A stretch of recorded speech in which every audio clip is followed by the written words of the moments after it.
my name is Michael. I'm from Robonation Aterkia Diponegoro University team, and I'm an electrical engineering undergraduate student.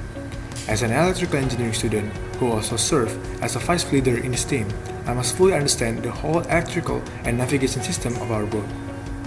Therefore, in this video, I will tell you the three main approaches of our navigation development to our boat.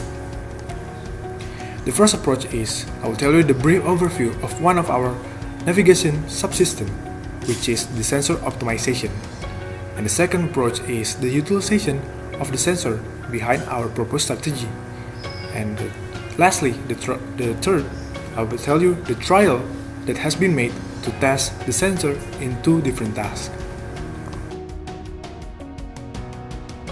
Our team at Aterkia 6 Diponegoro will maximize the navigation development with three sensors incorporating the sensing ability of the boat.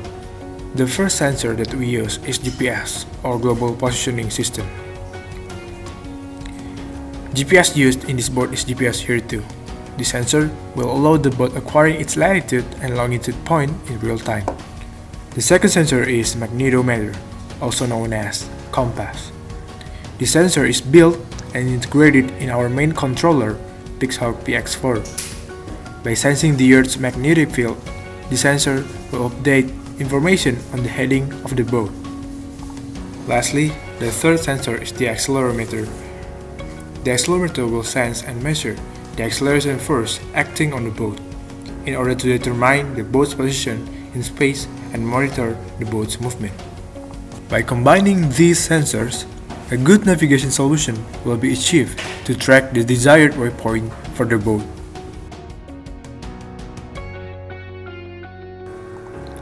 By learning from the previous competitions, some improvements are needed to make, especially for the sensor optimization. Therefore, to advance the use of the sensor, we have implemented the boat controller design on the PX4 software. The boat controller has two main blocks. The first one is the EKF. The second one is the position and attitude control. EKF, which stands for Extended Kalman Filter, is very well known for performing the best sensor computation. It is used to fuse all three inputs from the sensors. The filter will produce HRRS, or Attitude and Heading Reference System, Inertial Navigation System, or INS, and reduce sensor noise. By proposing this method, data acquisition from the sensor will be more accurate to process by the controller. On the position and attitude control block, L1 control and PID controller will determine the steering output for the ESC motor. L1 control has presented superior guiding performance on curved trajectories, so adding this method will smoothing this control output. AHRS and waypoint that have been computed from the EKF then will be used to update the waypoint and produce the desired acceleration with L1 control. Looking at the diagram, the function calculate steering to waypoint will call the update waypoint method from APL1 controller libraries, providing it the location that the boat should drive towards. The function update waypoint method on the APL1 controller returns a desired lateral acceleration, which is passed into the mode's calculate steering from the lateral acceleration. Then, the calculate steering from the lateral acceleration sends the desired acceleration to AR attitude control, which uses a PID controller to calculate the steering output.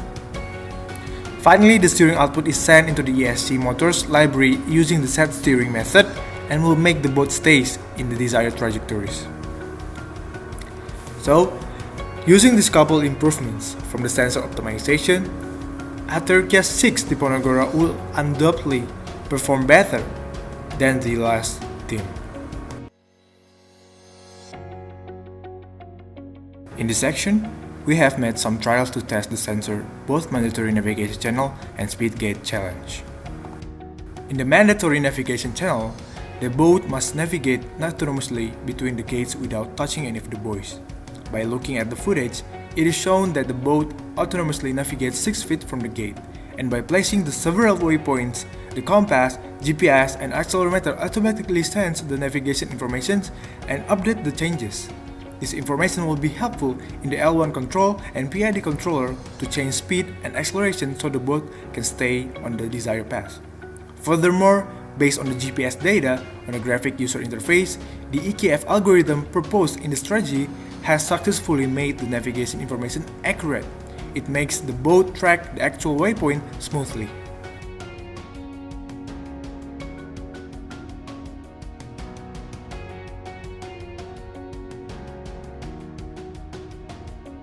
In the speed gate challenge, we have made 2 trials to test the sensor and controller of our boat.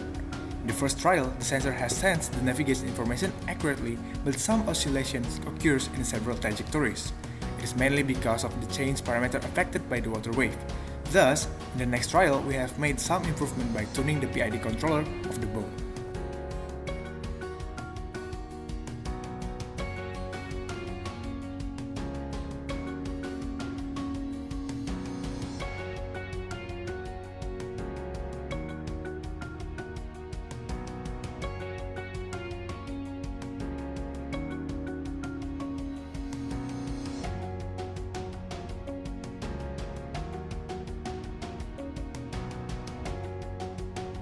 The second trial PID tuning has been executed. It shows that the boat can navigate smoother than the first one. The use of EKF on both missions has successfully affected the navigation process of our boat. Although there is some room to improve, the boat can moderately perform better in navigation in both missions. Therefore, for further development, Aterkia 6 Diponegoro was looking forward to adding more sensors and using a different kind of protocol so more of the tasks could be done.